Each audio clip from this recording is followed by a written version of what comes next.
Hello dear student, नमस्ते।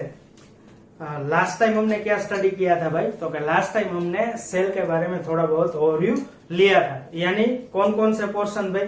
तो cell में बेसिकली उसकी डिस्कवरी किसने की, उसमें न्यूक्लियस पार्ट है तो उसकी डिस्कवरी किसने की। यदि आप लैब में जाते हो तो लैब कंडीशन में आपको प्लांट सेल और एनिमल सेल का स्टडी करना हो तो आपको कौन कौन से सेल लेने हैं।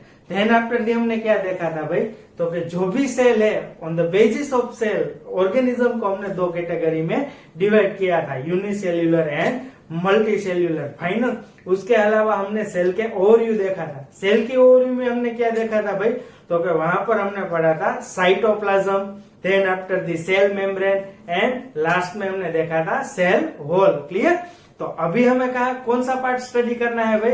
तो अभी हमें स्टडी करना है सेल का एक पार्ट जिसे हम क्या बोलेंगे भाई? न्यूक्लियस। फाइनल तो अभी हम स्टडी करेंगे न्यूक्लियस के बारे में। फाइनल तो देख लेते हैं भाई, सपोज न्यूक्लियस किसे कहना है भाई? तो क्या फर्स्ट ऑफ ऑल हम उसको डिफाइन कर लेते हैं, dense structure of chromosome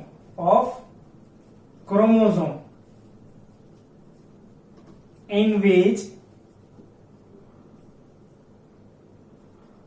genetic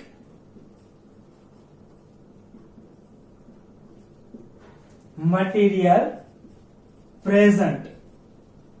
इसको क्या बोलना है भाई आपको? न्यूक्लियस। न्यूक्लियस मानी क्या भाई? तो कि ऐसा क्रोमोसोमल पार्ट है जो कैसा है भाई? डेंस है। फाइनल और क्रोमोसोम के पार्ट है उसके इनसाइड भी क्रोमोसोम क्या रहेगा भाई? तो क्या particular specific genetic part present रहेगा। फाइनल तो अभी हम देख लेते हैं भाई, suppose this one is the structure of chromosome. Final कौन सा स्ट्रक्चर रहेगा भाई? तो क्या क्रोमोसोम। कुछ इस तरह की स्ट्रक्चर शायद आपने 10th में थोड़ी बहुत स्टडी की होगी और उसकी इनसाइड थोड़ी बहुत थ्रेड लाइक स्ट्रक्चर यहाँ पर प्रेजेंट रहेगी। Final clear? इस तरह से ये क्या है भाई? तो इसको हम डिटेल में आफ्टर 11th हम इसको स्टडी करेंगे। तो सपोज ये वाला पार्ट है, इसको हम थोड़ा बहुत क्या कर देंगे भाई? तो कि इसको करना है हमें जूम। फाइनल तो जूम करके हमें क्या पता चलेगा भाई? तो कि ओके यहाँ पर क्या प्रेजेंट रहेगा। यदि आप इसको जूम करते हो तो क्या कुछ इस तरह का पार्ट आपको यहाँ पर मिलेगा और ये पार्ट देख के आपको पता चल गया होगा कि this structure is known as a, इसको हमें क्या बोलना है भाई? तो this structure is known as a DNA. क्या बोलेंगे हम इसको? डीएनए। फाइनल तो ये जो भी डीएनए वाला पार्ट है वो क्या है भाई? तो कि उसी को हमें बोलना है जेनेटिक मटेरियल। फाइनल तो इनसाइड दी क्रोमोसोम क्या प्रेजेंट है भाई? डीएनए। और ये डीएनए क्या कहलाएगा भाई? Genetic material. तो कुछ इस तरह से हम न्यूक्लियस को डिफाइन कर सकते हैं। Dense structure of chromosome in which genetic material is present is known as a nucleus. Final okay. Next हमें क्या देखना है भाई? Types of cell on the basis of nucleus. Nucleus के अकॉर्डिंग हम कितनी तरह के सेल को क्लासिफाई कर सकते हैं। फाइनल तो फर्स्ट हम देख लेते हैं भाई, कौन सा है भाई? तो कि मेम्ब्रेन बाउंड न्यूक्लियस, मानी कोई एक सेल है जहां पर ये वाली उसकी क्या हो जाएगी भाई? न्यूक्लियस। फाइनल और यहां पर क्या आपको देखने मिल जाएगा भाई? मेम्ब्रेन। क्लियर? तो अभी हम इसको डिफाइन कर देंगे भाई, मेम्ब्रेन बाउंड न्यूक्लियस मानी इस तरह से, membrane bound nucleus containing cell known as a, उसको हमें क्या बोलना है भाई? तो कि उसको हमें बोलना है यूकैरियोटिक सेल। क्या बोलेंगे हम उसको? Eukaryotic cell. Clear?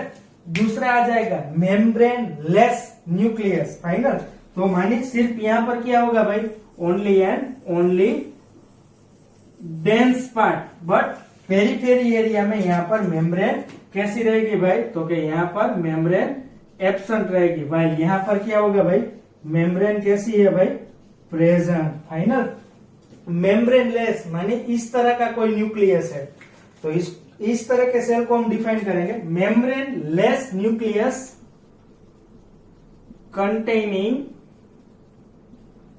Cell known as a, क्या बोलना है आपको, प्रोकैरियोटिक सेल। क्या बोलोगे आप इसको, prokaryotic cell. Final. Membrane present है तो क्या बोलना है भाई, यूकैरियोटिक सेल। मेम्ब्रेन एब्सेंट है न्यूक्लियस में तो आपको क्या बोलना है उसको, प्रोकैरियोटिक सेल। फाइनल। तो यहां से आपको क्लियर डिफरेंस मिल जाएगा। क्या भाई, यदि कोई सेल है उसकी न्यूक्लियस की पेरीफेरी में मेम्ब्रेन प्रेजेंट है तो उस सेल को आप क्या बोलोगे भाई, यूकैरियोटिक सेल। यदि कोई सेल है जिसकी मेम्ब्रेन की पेरीफेरी में मेम्ब्रेन प्रेजेंट नहीं है तो आप कौन सा सेल बोलोगे उसको, प्रोकैरियोटिक सेल। फाइनल। ओके, इसको हम डिफाइन कर लेते हैं। पहली बार वर्ड आया कौन सा, यूकैरियोटिक सेल और प्रोकैरियोटिक सेल। उसको हम थोड़ा डिटेल में देख लेते हैं।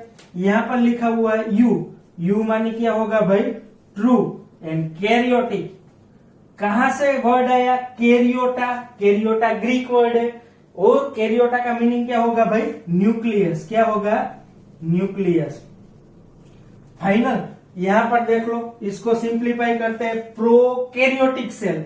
प्रो मानी क्या होगा भाई, तो क्या इसका मीनिंग रहेगा प्रिमिटिव। क्या रहेगा भाई, प्रिमिटिव। एंड कैरियोटिक, कहां से वर्ड आया, कैरियोटा। कैरियोटा क्या है, ग्रीक वर्ड जिसे हम क्या बोलेंगे, न्यूक्लियस। क्या बोलना है इसको हमें, न्यूक्लियस। फाइनल। तो यदि आपको कोई पूछे कि भाई यूकैरियोटिक सेल मानी क्या, तो आपको सिर्फ सिंपली क्या बोलना है भाई, तो क्या आपको बोलना है ट्रू न्यूक्लियस कंटेनिंग सेल मानी क्या है भाई, eukaryotic cell. Clear. Prokaryotic cell मानी क्या बोलोगे भाई, तो क्या primitive nucleus containing cell. Final. पता चल गया, ट्रू न्यूक्लियस कंटेनिंग सेल मानी eukaryotic cell, primitive nucleus containing cell मानी प्रोकैरियोटिक सेल। क्लियर। आपको बोला जाए ट्रू न्यूक्लियस मानी क्या, प्रिमिटिव न्यूक्लियस मानी क्या। ट्रू न्यूक्लियस मीन्स इसकी पेरीफेरी में मेम्ब्रेन प्रेजेंट है। प्रिमिटिव न्यूक्लियस मानी न्यूक्लियस है बट मेम्ब्रेन नहीं है। फाइनल। आया समझ में बात। सेम थिंग आपको याद रखना है। पहला कौन सा याद रखोगे, मेम्ब्रेन प्रेजेंट है न्यूक्लियस में, यस, तो कौन सा न्यूक्लियस रहेगा, ट्रू न्यूक्लियस। फाइनल। और ट्रू न्यूक्लियस कंटेनिंग सेल को क्या बोलना है, यूकैरियोटिक सेल।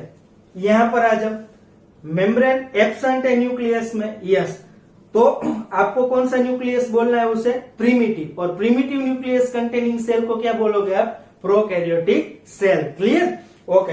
यदि आपको बोला जाए कि ओके यूकैरियोटिक सेल और प्रोकैरियोटिक सेल है, उसकी एग्जांपल कौन सी रहेगी, तो कि यहां पर हम एग्जांपल डालेंगे दो। कौन कौन से भाई, तो कि एनिमल सेल और दूसरा वाला कौन सा रहेगा भाई, प्लांट सेल। कौन सा रहेगा, plant cell. Clear. Why prokaryotic cell की एग्जांपल कौन सी रहेगी भाई, तो कि ओनली अभी के लिए एक याद रखते हैं, बैक्टीरियल सेल। क्या याद रखना है भाई, only and only bacterial cell. Clear. तो आपको पता होना चाहिए कि भाई दो सेल आपको दिए जाए, एक सेल में क्या है भाई, न्यूक्लियस है बट मेम्ब्रेन नहीं है, तो कौन सा सेल रहेगा भाई, यूकैरियोटिक सेल। दूसरा सेल दिया जाए, न्यूक्लियस है, मेम्ब्रेन नहीं है, कौन सा सेल रहेगा भाई, प्रोकैरियोटिक सेल। क्लियर। तो अभी हमने क्या सीखा भाई, तो क्या on the basis of nucleus cell को किस कैटेगरी में हम क्लासिफाइड कर सकते हैं। मानी दो सेल निकल के आए on the basis of nucleus, eukaryotic cell and prokaryotic cell. Clear. Next हमें क्या देखना है भाई, तो नेक्स्ट हमें देखना है कि भाई सेल है उसमें और कौन कौन सी किस तरह की ऑर्गेनिल प्रेजेंट है। फाइनल। हम एक बार ऑर्गेनिल के बारे में स्टडी कर लेते हैं, उसकी स्ट्रक्चर की स्टडी कर लेते हैं। फाइनल। बाद में उस ऑर्गेनिल्स को हम थोड़ा बहुत डिटेल में सीखेंगे। फाइनल। क्लियर। तो हम स्टार्ट करते हैं organelles inside the cell.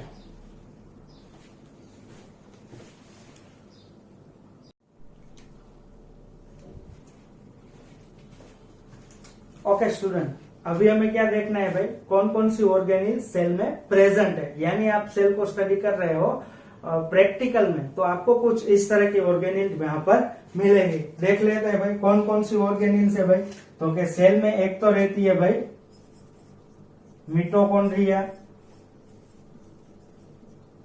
Then after कौन सी ऑर्गेनिल्स होगी भाई, तो क्या नेक्स्ट आपको दिख जाएगी भाई क्लोरोप्लास्ट। फाइनल उसके अलावा कौन सी ऑर्गेनिल वहां पर प्रेजेंट होगी भाई, तो क्या उसके अलावा यहाँ पर इसको बोला जाएगा गोल्जी कॉम्प्लेक्स और गोल्जी बॉडी। फाइनल नेक्स्ट कौन सी ऑर्गेनिल्स आपको सेल में मिल जाएगी भाई, तो क्या this organelles is known as a centrioles. क्या बोला जाएगा भाई इसको, centrioles. Clear, both are present at 90 degree. Final when जब वो डुप्लीकेट होगी तब। फाइनल पर फिलहाल हमें यही याद रखना है यहाँ पर कि इसको क्या बोलना है आपको, सेंट्रियोल्स। क्लियर, नेक्स्ट वन कौन सी रहेगी भाई, तो क्या नेक्स्ट आपको सेल में दिख जाएगी कुछ इस तरह से endoplasmic reticulum. Final okay, then after the cell में आपको क्या दिखेगा भाई, तो क्या कुछ इस तरह के स्ट्रक्चर प्रेजेंट हो गए। फाइनल तो इस तरह के स्ट्रक्चर जहां भी प्रेजेंट हो गए उसको आप क्या बोलोगे भाई, इसको बोलना है हमें रिबोसोम। क्या बोलना है, ribosome. Clear, last but not least यहाँ पर हमारा मेन स्ट्रक्चर क्या है भाई, तो कि इसको हमें बोलना है न्यूक्लियस। क्या बोलना है भाई, nucleus. Final this structure is known as a nucleus. Clear, तो इतने सारे ऑर्गेनिल्स आपको सेल में दिख जाएगी। फाइनल तो अभी के लिए हम यहाँ तक रुकते हैं और आगे हमें क्या देखना है भाई, एक एक ऑर्गेनिल को हमें क्लासिफाइड करना है, उसको एक्सप्लेन करना है और देखना है कि किस ऑर्गेनिल में मेम्ब्रेन प्रेजेंट है और किस ऑर्गेनिल में मेम्ब्रेन एब्सेंट है। क्लियर, और आगे हमें यह भी देखना है कि कौन कौन सी ऑर्गेनिल है वो किस तरह के सेल में प्रेजेंट है, plant cell, animal cell, eukaryotic cell and prokaryotic cell. Clear, तो अभी के लिए हम यहाँ तक रुकते हैं और ऑर्गेनिल्स को हमारी नेक्स्ट लेक्चर में हम उसको डिस्कस कर लेंगे। Final, thank you.